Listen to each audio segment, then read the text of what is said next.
최근 영상을 보면 정치적 내용을 많이 담고 있기에 정치 유튜브야 경제 유튜브야 착각할 수 있다. 코로나가 터졌을 때 코로나 수혜주를 논하듯 지금은 정치가 경제를 지배하는 시즌이라 정치 위주로 논하는 것이 당연하다. 언젠가 엔터주 분석, 2차전지 분석, 게임주 분석 등 제법 주식 유튜브다운 면모를 볼 때가 있을 것이니 편견 갖지 말자. 앞으로 1에서 2개월 정도는 정치 테마주가 중요하다. 먼저 인덱스 관련하여 2016년 코스닥 종합지수의 흐름이다. 당시에는 12월 9일 탄핵 발의가 있었고 이후 1월 초까지 계속해서 상승하다가 3월까지 재하락이 진행되고 탄핵 확정 후 다시 터닝이 시작된다. 당시에는 과연 탄핵이 될 것인가? 헌법학자들 사이에서도 논란이 컸고 누구도 탄핵을 확신할 수 없었던 불안감이 존재했다. 그러나 이번은 다르다. 법을 아는 사람이면 누구나 탄핵을 확신하고 있어서 탄핵과 관련한 센티로만 본다면 점진적 우상향이나 1월 20일 트럼프 복병이 존재한다. 개별주의 경우 선반영이 완료된 상황으로 인식할 수 있는 위치이나 트럼프의 리폭탄이 있을 수 있어서 일단은 12월 말까지의 지수 뷰만 짜본다. 31일은 휴장일이고 30일이 24년 마지막 거래일인 폐장일이다. 26일은 배당 기준일이고 27일은 배당락일이다. 그럼 총 9거래일 남았다. 코스피 종합지수의 코스피 연봉이다. 양봉 또는 긴꼬리 음봉이라는 2580에서 2600 내외의 마감이라는 매우 긍정적 진행을 연말까지 예상한다. 트럼프 불확실성, 경기 및 실적 우려감이라는 펀더멘탈상의 부정적 요소가 있으나 탄핵 불확실성 해소, 배당 기대감,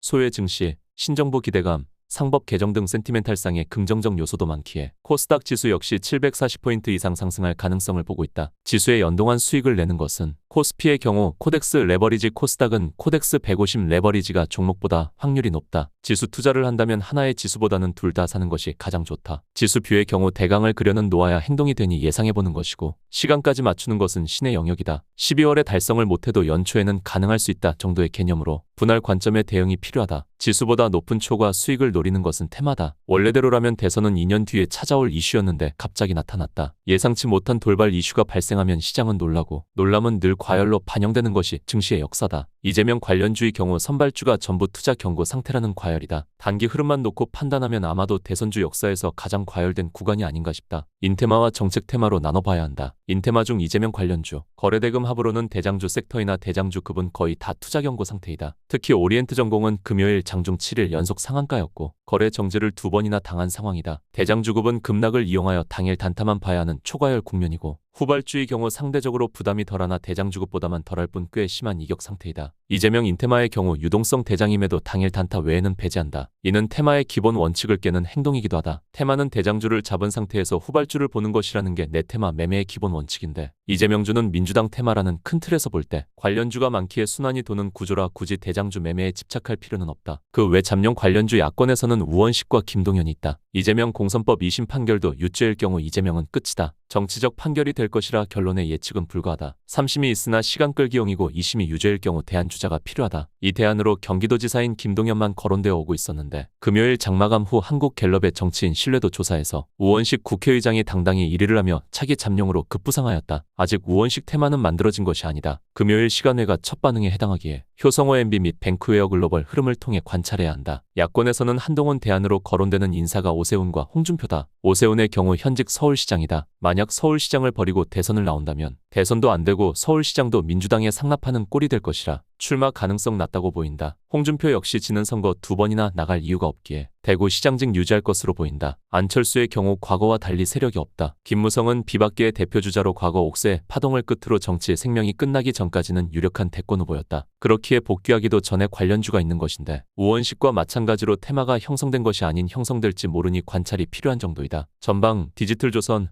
NK 정도가 과거에 강한 시세를 낸 이력이 있다. 이준석의 경우도 갑작스런 출마 검토이다. 한국은 만 40세 이상만 대통령 선거에 출마할 수 있다. 이준석은 25년 3월 31일에 만 40세에 도달한다. 헌재 결정이 2월 이후에 나온다면 출마한다는 구상이다. 한국은 정당제도 시작 이래로 양당제도가 깨진 적이 없다. 당선될 가능은 낮지만 우리도 유럽처럼 제3당의 돌풍이 발생할 경우 그 주역은 이준석의 개혁신당일 가능성은 있다. 출마만 성공한다면 한국 사회에도 세대교체론이라는 화두가 던져지게 될 것으로 예상한다. 차기보다는 차차기에 한국의 양당제를 깰 가능성이 있는 인물이라 관련주가 움직이면 긍정적으로 보고는 있는데 현재 인테마 종목의 수가 과도하게 많은지라 이준석까지 수급이 미칠지는 모르겠다. 본다면 정책 테마와 중복되는 대성창투 정도 관심을 둘 것 같다. 일단 정테마는 깔아놓고 관찰하며 시초가 지지하는 유형을 단기 매매하면서 보는 것이라 인테마 전부 관찰의 대상이다. 마지막으로 정책 테마, 경협, 일자리, 영유아, 창투사, 이중 일자리, 영유아, 창투사는 대선 단골 주제이며 박근혜, 문재인,